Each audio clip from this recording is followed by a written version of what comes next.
Greetings and salutations. Welcome to the Corner with Dr. J. I am your host, Dr. Antoine Johnson. Thank you all for being here with me.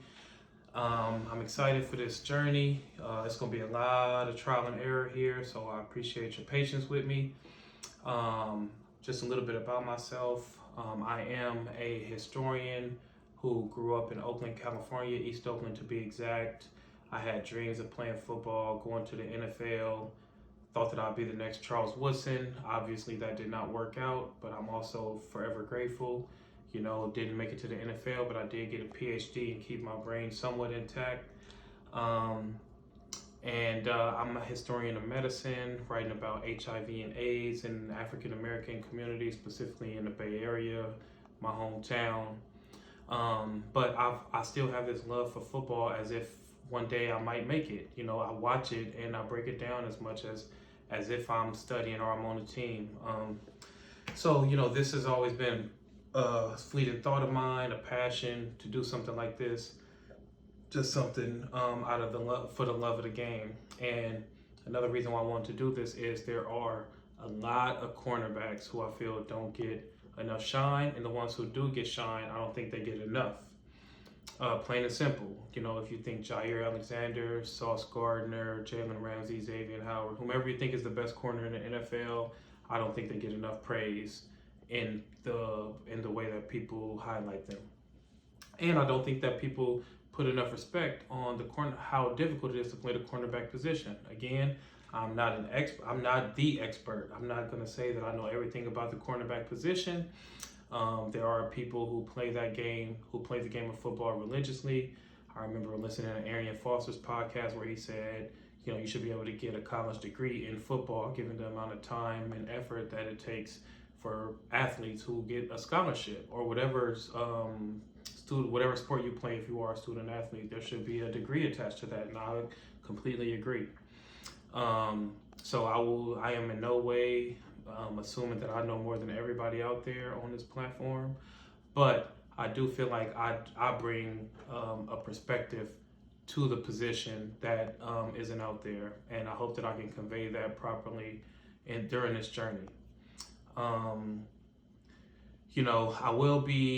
hope to give a lot more shine to cornerbacks and occasionally safeties who don't get enough recognition for how good they are and what they give to the game. If you ask 5 people who are the top 5 corners in the NFL, you might get 5 different responses and in 5 different orders on top of that. But outside of that, there are people who aren't even thought of to be in the top 10 who I think deserve recognition for what they bring to the table. For example, I had, while watching the NFL Top 100, for example, 2 people who I expected to make that list are Marco Wilson with the Arizona Cardinals and DJ Reed. I think that there's a battle for who's the most underrated cornerback in the league between those two, in my opinion. If you watch DJ Reed from when he was with the 49ers to when he was with the Seahawks and now with the Jets, him and Sauce Gardner, they complement each other so well. And in my opinion, I think that last year they were the best cornerback duo in the NFL. We'll see what happens this year. I hope Jalen Ramsey is okay. I've been dying to see him out there with Xavier Howard. But while he's out, I'm a homer. I'm biased. I don't think that. I believe that DBs are the best athletes on the field. And I do think that Cam Smith, who, in my opinion, was number 1 or 2, the first or the second best corner in the past NFL draft. That's just my opinion. But this is some of the things that I want to discuss on this platform. So Cam Smith, I do think will have a phenomenal rookie year with Jalen Ramsey out. I think he'll make the most of that situation, and especially with the recent news that the Miami Dolphins traded Noah Igbinoghene. I hope I pronounced your name right, my brother. That's another thing that I want to do. Highlight the transactions being made. Roster cuts just occurred with teams making their 53-man rosters, and there's a lot of people who got cut who I believe should get claimed off of waivers, let alone make a practice squad. We'll see, but those are some of the people who I want to give recognition on this platform as well. Um, yeah, I mentioned DJ Reed, but Marco Wilson too. It seemed like the Cardinals are clearing house. Me being from East Oakland, growing up right down the street from where the Raiders used to play, I'm a diehard Raider fan, and me seeing the Cardinals cleaning house, it's almost inevitable that Buda Baker might get traded, and if he does, Marco Wilson might get traded, and if Marco Wilson is out the door, I'm begging for my Raiders to be on the phone. I'm excited to see what Jacorian Bennett does his rookie year. Nate Hobbs moving back to nickel, that's going to be exciting. And Juice Man, Marcus Peters from West Oakland. That's a dream come true for me to see. I love seeing hometown people play for their hometown team. And Marcus is somebody who I doubt that he know or remember me, but when I was a senior in high school, Marcus Peters was a freshman, and I competed against his big brother Tank, who we call Tank. His name is Michael Peters. When we were in high school, I guess you could ask anybody who they thought was the best cornerback in Oakland, and they'd say either me or Tank. Shout out to Tank, shout out to Marcus, shout out to his dad, who's the head coach at McClymonds High School, Mac in West Oakland. State champs, they were our rivals, so we were desperate to beat them. It meant something when you beat Mac back in the day, and still means something. We didn't beat them while I was in high school. So that says a lot.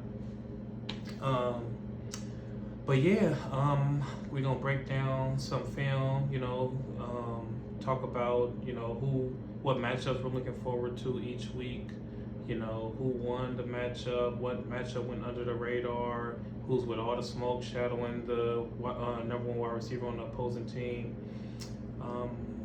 Hopefully we can do all that. But again, under transparency, I am a historian. I have a son. I have a lot of obligations. So as much as I want to be consistently on here with y'all, I can't say that I will be able to. So that's why, one way that I envisioned doing this was to go live certain days before kickoff, all of this stuff. I have a lot of plans, but I don't know if they will fall through because, I'm trying to write a book. I'm getting ready to I'm in Baltimore right now. I'm at Johns Hopkins, but I'm getting ready to move back to California, be back home with my family and my loved ones. So we'll see, how often we can be on here. But other than that, for this first episode, preseason just ended, and I'm excited for the regular season. I do want to go through the list eventually of the people the corners who were on the NFL Top 100, especially and what I look forward to seeing from them. J.C. Horn, another person who stay healthy. He gonna be in some top 5 conversations this year. But yeah, we quote unquote weaknesses or what offensive coordinators try to scheme against. All types of stuff. These are some of the things that I want to address. Just to ramble, give my thoughts. I'm not I'm not saying that I know everything about the game, but I want to give my perspective. For example, I see people on Twitter or whatever it's called now,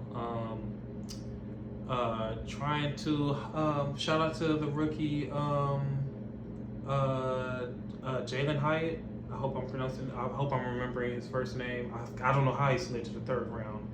He was running by everybody at Tennessee. That's a mystery to me. But I see people circulating that tweet of the video of him versus Sauce Gardner. That motion out and up. He beat Sauce. Playing cornerback, you got to have short-term memory. It is what it is. You win some, you lose some. But I do want to go out on a limb and say that I think that route against Sauce Gardner, y'all done for. He will not get beat on that again unless it's 10 years from now or something, and he, resorts back to some old habits of his. And I do think that, I think Brian Daboll is arguably one of the best coaches in the league and one of the greatest offensive minds. But last year, in Sauce's rookie year against the Bills, I was on the first drive of the game, if I'm not mistaken. They motioned Stephon Diggs to Sauce Gardner's side, and Sauce has seen this credit to the Buffalo Bills coaching staff. Ken Dorsey from the U, my favorite college football program growing up. But when Stephon Diggs motioned to Sauce side, and then he ran the same route that out and up, and he beat Sauce for almost touchdown, but he got tackled. And then that first series in the preseason, the Giants did the same thing. I don't know if Dorsey and Dayball were talking, but I do think that Dayball studies film and studies defenses and their weaknesses. And I love Brian Dayball, his coaching style. And then they did the same thing with Jalen Hyatt, motioned him to Sauce Gardner side, and Jalen Hyatt ran almost the exact same route that Stephon Diggs ran last year in that Bills versus Jets game, and he beat Sauce on that play, but it was an underthrown ball. But I'm telling y'all, your days are numbered. Don't try Sauce again with that. You think you're gonna get him, but we gonna see. That's all for today. I just want to give an introduction to who I am, what I hope to do with this channel. We'll see what happens again. Exciting. And stay tuned. We're gonna have some fun, and we're gonna have some treats for people who subscribe, who come, subscribe to the channel, like, comment, do whatever, share it with a friend. I'm looking forward to it. Take care, everybody, and Homer here, go Raiders.